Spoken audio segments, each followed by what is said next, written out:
My name is Catherine Gund. My name is Daresha Kai. And we co-produced and co-directed the film Chavela. In the panorama section.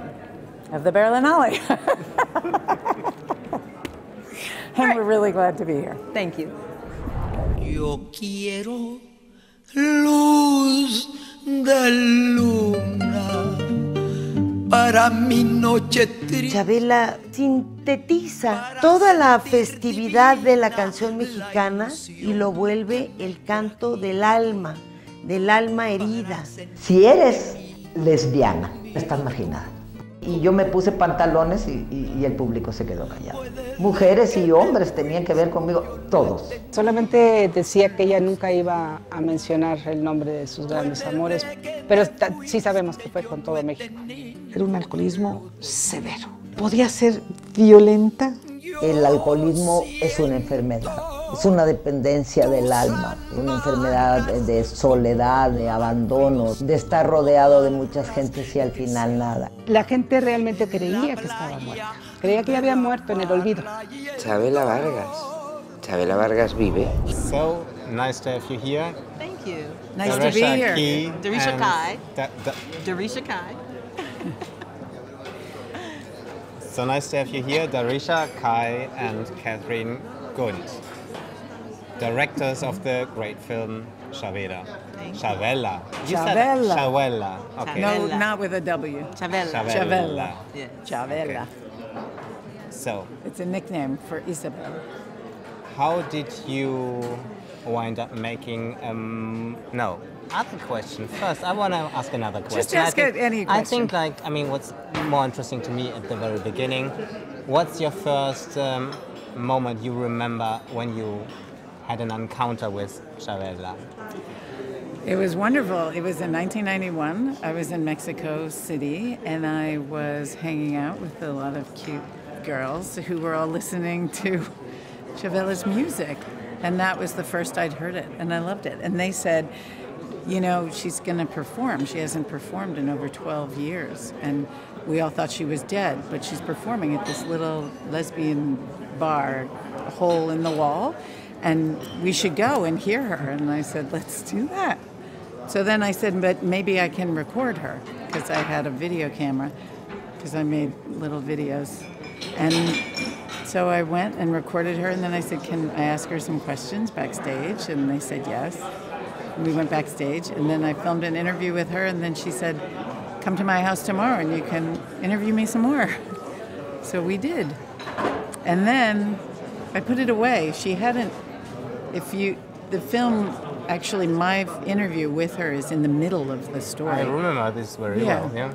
And so I put it away, and then once I didn't want all my footage from the 80s and 90s to evaporate, so I got it all digitized. And I took that little section out, and I said I wanted to show it to her, and maybe we should make a movie.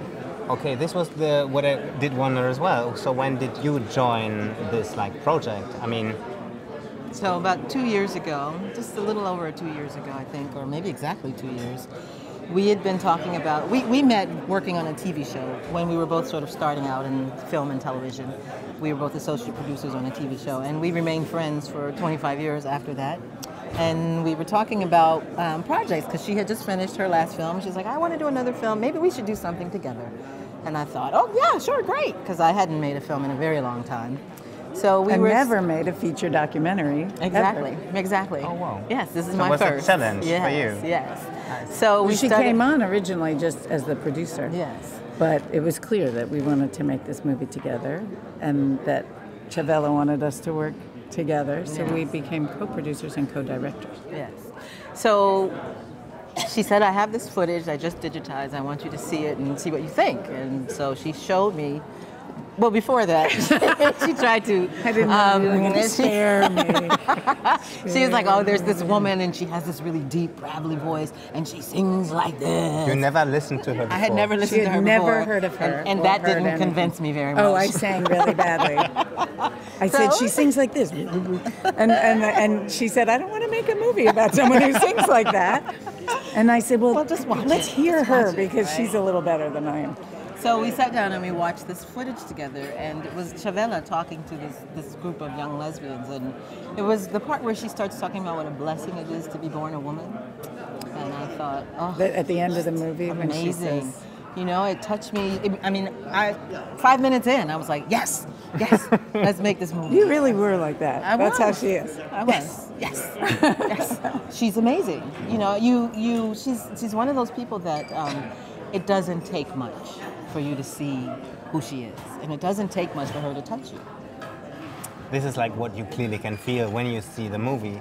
There was like one scene when she really like was in serious trouble because like her production company wanted to make her sign a bad contract, probably, and she was about to sign, and then a friend said like, drunk, by the way, and then she said like, no, I'm gonna get a lawyer for you. So this lawyer entered, and she fell in love with her. I mean, this was like, the like lawyer. An angel what was her name heaven. again? I don't know. Alicia Lana.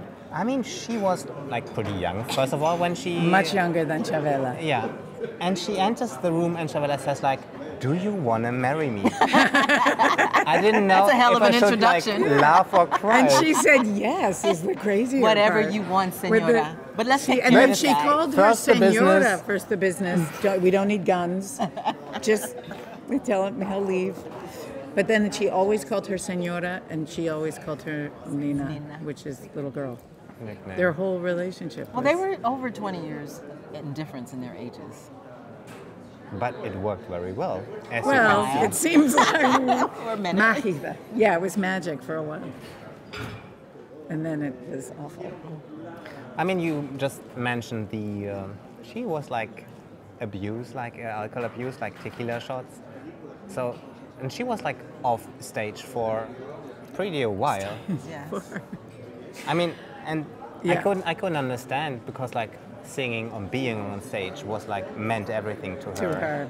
But Well, she got the alcohol took over. But She also started performing drunk. because she was who she was never given the big stages. And so, yes, stage meant everything to her, but they wouldn't accept her as who she was, as a lesbian. And so she fell into the alcoholism, and it wasn't until she got sober and went to Spain that she started playing big stages. And that's why when she comes back to Bellas Artes, it's so moving that she finally goes on the biggest stage in Mexico, and they recognize her for who she is and give her the platform she deserves. It's an incredible story of survival, of rebirth, and coming And back triumph. from the and then. But I mean, I'm gonna spoil the whole film. This is like so Because then bad. she dies. And this is the end of the interview. No, what part? No, maybe she got like into Paris, like the big, To the Olympia. the big Olympia, by help of Pedro Almodóvar. So it was like always her friends, assistants, and help that made her really like coming back on stage and having like the best career ever.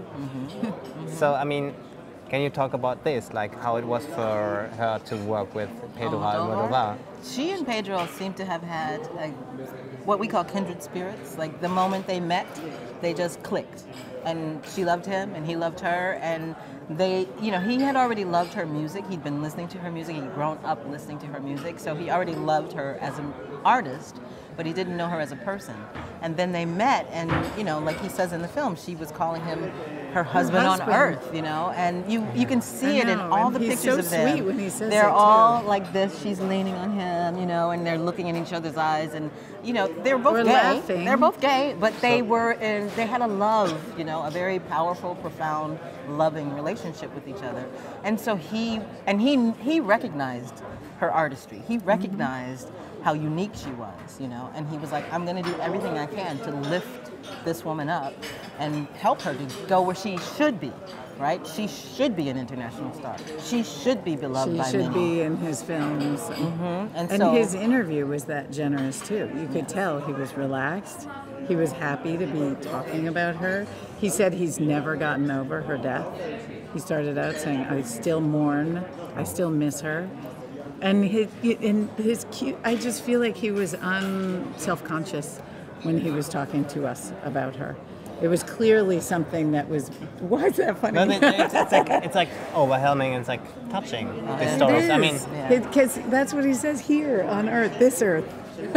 But one of the things that's not even in the film, because we couldn't find the footage, but you know, he used to get down on the ground and kiss the stage before Chavela came out. That's the level of esteem that he had. Where for her. in Paris? Everywhere. And yeah, he would Before kiss the he stage introduced and her. say that's what she deserved. And he said when he died, he wanted to be thought of, remembered first as the person who presented Chavela Vargas and second as a filmmaker.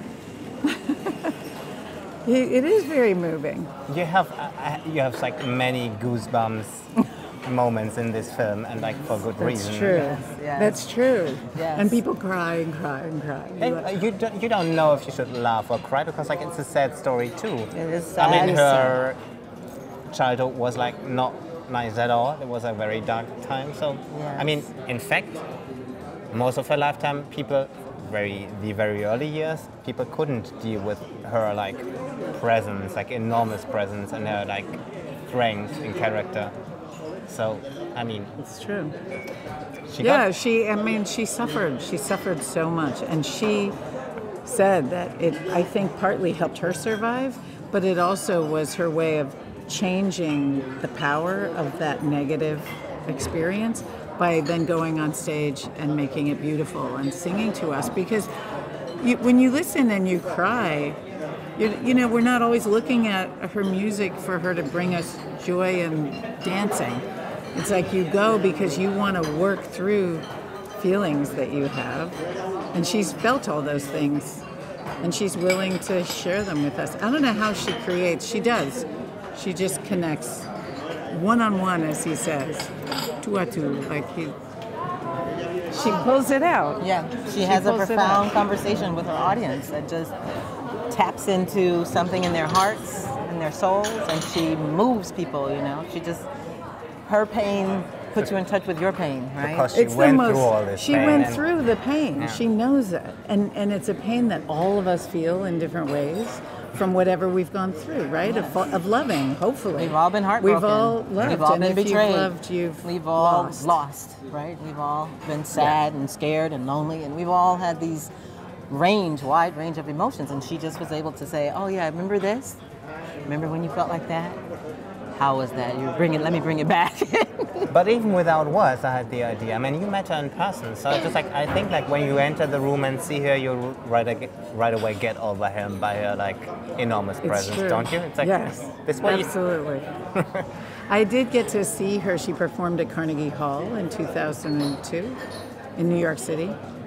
And that's our big theater in the United States. And I went. I didn't know her well enough to go and see her, backstage. But I went with my friends, and we went, and we cried, and it just the whole time, I was just like, this is incredible.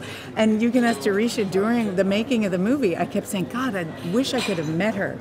And Daresha was like, This what I thought you too. did meet her, but she wasn't, I didn't know today what I knew then. She wasn't who she is now then. To you. And I did to anybody, because she hadn't performed ever outside in any big theaters. When I met her, this was all a dream. This was all. That was She the even future. didn't think of. This wasn't even in the. And she was angry and feisty, and it was before she became a celebrity and an honored person and a star and self-conscious and prepared and more formal, and she changed a lot and evolved, obviously. But that's why I love the very beginning of the movie when she says, don't ask me about where I've been, ask me about where I'm going. How do you ask somebody where they're going? She was like, okay, actually just ask me whatever you want. But she knew so it was 20 more years, and those were the whole second half of the film. There's a story that's not in the film that's interesting. It's Diana Ortega, the woman who talks about hanging out with her and getting drunk in Tepoztlan. Drying all the rivers out. Right. Yeah, drinking all She says that when Chavela went to the shaman, she came back with a key. And she said, this key is going to open doors, and this key is going to change everything. And she gave Diana a key, and Diana lost her key. But Chavela's key opened these doors for her, and she stepped through the doors and never looked back. We don't know if that's true or not, but it's a beautiful story. Absolutely. One last question to both of you. Did you edit the film too? No, our editor actually was sitting right there. She just left. Shame. She is a brilliant editor, Carla Gutierrez. Editors should always get so much more credit than they do. But she was able to layer, and I think her timing was amazing, and we really wanted to layer the lyrics and the meaning of the lyrics with all of this archival footage and the archival photographs and bring them to life and create a story that looked like it was shot over 50 years. Because you were too close to her as a person by working on this film, or? What? I mean, the editing, that it was really hard for you to edit the film. Oh, we too. just aren't editors. Special skills. Many people do. I'm so just it's like saying, I'm some curious. people do. No. I haven't edited. I edited my very first one 20 years ago. Hallelujah. About Ron Athey. I can rough cut. That's about it. Yeah, we can. I did some of the subtitles. I edited the subtitles onto this. Mostly we stayed away from the computing, from the editor, from the editing station. It's all very, you have to keep, it takes a lot, you got to know and keep up. But plus there's also people, not everybody's a camera person, not everybody's a... So also, when we worked all together. I mean, I think it was a beautiful collaboration of many people. And also, if you're producing and directing simultaneously, you can't do everything. We had to keep. You can, but it might take too long, and we needed to get this out because and the way the U.S. relates to Mexico right now is abominable, and we need to help show people that art can transcend borders, and art and people can create connections that will save humanity, and we can't separate each other. And this film that's why we want. That's why we make that so clear. Good. Excellent. Thanks for coming. Thank you. Good luck for the Teddy Awards. Thank and you. hope Thank to you. see you on the ceremony. Thank you so much. We wish.